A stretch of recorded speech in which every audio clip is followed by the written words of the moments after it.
শান্তি রান্নার ব্লগে সবাইকে স্বাগত। আশা করছি সবাই ভালো আছেন। বন্ধুরা, আবারও চলে এলাম আপনাদের মাঝে আর একটা রেসিপি নিয়ে। আজকে আমি করে দেখাবো চিড়ে আর বেসনের একটা অসম্ভব মজাদার টিফিন রেসিপি। তো চলুন শুরু করি।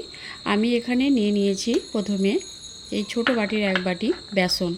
তো বেসনটাকে আমি একটু চেলে নেব, কারণ বেসনের মধ্যে অনেক সময় অনেক ময়লা থাকে। তো বেসনটাকে আমি এভাবে করে প্রথমে চেলে নিয়েছি, দেখুন। এরপর আমি এই বেসনের মধ্যে দিয়ে দেব স্বাদ মতো নুনটা দিয়ে আমি বেসনটাকে অল্প অল্প পানি দিয়ে একটা পাতলা ব্যাটার তৈরি করে নেব। এটা খুব পাতলাও হবে না, আবার খুব ঘনও হবে না। দেখুন আমি কিভাবে এটা গুলে নিচ্ছি। তো পানিটা একবারে দিতে যাবেন না, এভাবে অল্প অল্প পানি দিয়ে এটাকে একটা ব্যাটার তৈরি করে নিতে হবে। তো এইভাবে করে এটাকে আমি প্রথমে রেডি করে নেব। এই কাজটা একটু টাইম নিয়ে করতে হবে, আর এটাকে একটু বেশ কিছুক্ষণ ধরে চামচ দিয়ে এভাবে ফেটিয়ে নেব। তো দেখুন এটা আমার গোলা হয়ে গেছে। এটাকে আমি রেস্টে রেখে দিলাম। এরপর আমি এখানে নিয়েছি এই বাটিটা মাপ করে এক বাটি চিড়ে। আপনারা আপনাদের প্রয়োজন অনুযায়ী নেবেন। এরপর চিড়েটাকে আমি একবার হালকা করে এইভাবে চেলে নেব, কারণ চিড়ের মধ্যেও অনেক সময় ময়লা থাকে। তো দেখুন আমি এভাবে একবার চিড়েটাকে চেলে নিয়েছি। এরপর আমি এখানে একটা নিয়েছি আলুটাকে খোসা ছাড়িয়ে পরিষ্কার করে ধুয়ে নিয়েছি। আর এরকম একটা গ্রেটার নিয়েছি, আলুটাকে আমি এরকম গ্রেট করে নিলাম। আলুটা কিন্তু কাঁচা আছে, সেদ্ধ না। তো দেখুন যে বেসনের ব্যাটারটা রেডি করে রেখেছিলাম। এরপর আমি এর মধ্যে দিয়ে দেব 3টে কাঁচা লঙ্কা কুচি। এখানে মাঝারি সাইজে 2টো পেঁয়াজ নিয়েছি, এরকম পাতলা করে কেটে নিয়েছি। এর মধ্যে দিয়ে দিলাম কাঁচা লঙ্কার পেঁয়াজটাকে বেসনের সঙ্গে ভালো করে মিশিয়ে নেব। বন্ধুরা, এই রেসিপিটা আপনারা বাড়িতে থাকা মাত্র কয়েকটা উপকরণ দিয়েই তৈরি করে নিতে পারবেন। খেতে দুর্দান্ত লাগে, সন্ধ্যা চায়ের সঙ্গে খেতেও ভালো লাগবে, আর বাচ্চাদের স্কুলের টিফিনেও এটা আপনারা দিতে পারবেন। এরপর আমি এখানে চিড়েটা ধুয়ে নিয়েছি, ধুয়ে পানিটাকে ঝরিয়ে নিয়েছি। এরপর আমি চিড়েটা এর মধ্যে দিয়ে দিলাম। এর সঙ্গে আমি ভালো করে মেখে নেব বেসন, পেঁয়াজ, কাঁচা লঙ্কা, চিড়ে।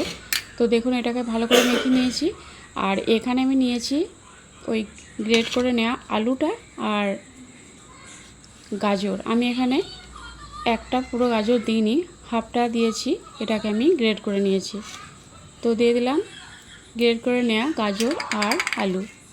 আবারও আমি এগুলোকে খুব ভালো করে মিশিয়ে নেব।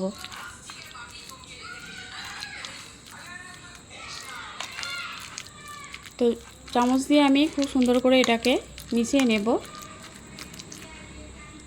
এরপর আমি এখানে দিয়ে দেব তিল, সাদা তিল দিয়ে দিলাম 1 চামচ। এরপর আমি এখানে দিয়ে দেব হলুদ গুঁড়ো হাফ চামচেরও একটু কম, আর দিয়ে দেব হাফ চামচ লঙ্কা গুঁড়ো। এরপর আমি এখানে দিয়ে দেব জিরে গুঁড়ো দিয়ে দিলাম হাফ চামচ। এখানে দিয়ে দিলাম কাসুরি মেথি।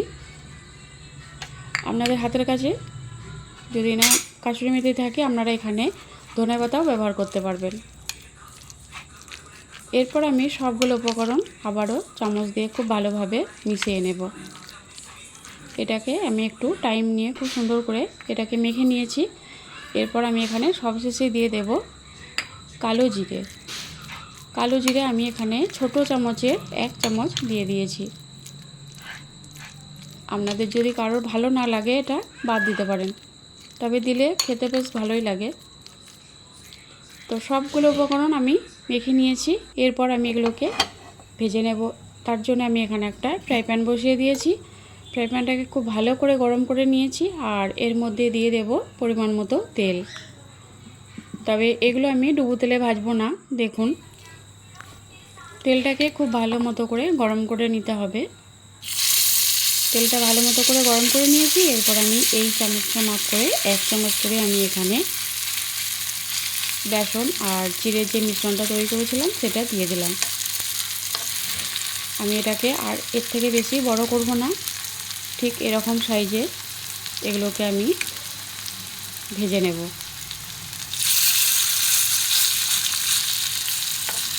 তবে আপনারা চাইলে এটাকে বড় করে একটা করেও করতে পারবেন। আমি এখানে ছোট ছোট করে করছি। তো আবারও আরেকটা আমি দিয়ে দিলাম। তো এখানে আমি আবারও আরেকটা দিয়ে দেব। এইভাবে করে আমি এগুলোকে ভেজে নেব।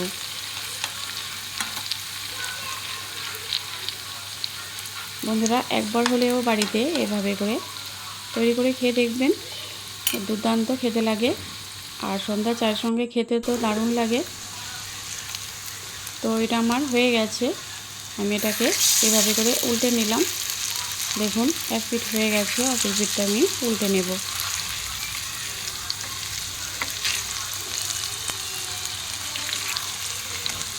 তো এটাকে আমি এভাবে করে উল্টে নিলাম। তো আবারও আমি এদিকটা হতে দেব। তো দেখুন এরকম কালার চলে এসেছে আর এগুলো আমার মোটামুটি হয়ে গেছে ভাজা। তো এরপর আমি এগুলো আমার ভাজা হয়ে গেছে। দেখুন আমি এগুলোকে এরপর তুলে নেব। তো দেখুন কালারটা কত সুন্দর লাগছে আর এটা বেশ খেতেও মুচমুচে লাগে। আপনারা চায়ের সঙ্গে খেতে ভালো লাগবে। তো আবারও আমি একইভাবে এগুলোকে এরকমভাবে ভেজে নেব।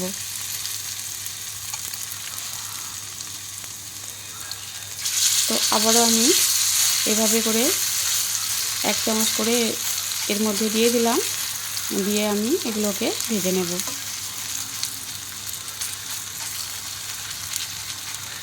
তো দেখুন সবগুলো আমার এভাবে করে আমি ভেজে নিয়েছি। তো কেমন হয়েছে আপনারা অবশ্যই জানাবেন।